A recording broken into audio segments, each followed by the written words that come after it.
ఉంటేనే ఉంది నా జీవితం, ఈ మాట సత్యం. నువ్వు జంటైతే బ్రతుకులో ప్రతి క్షణం సుఖమే నిత్యం. పదే పదే నీ పేరే పెదవి పలవరిస్తోంది. ఇదే పాట గుండెల్లో సదా మోగుతోంది.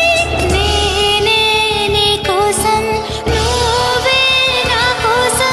ఎవరేమి అనుకున్నా దేవుడు కరుణిస్తాడని, వరములు కురిపిస్తాడని నమ్మలేదు నాకు నీ ప్రేమే దొరికే వరకు. స్వర్గం ఒకటుంటుందని అంతా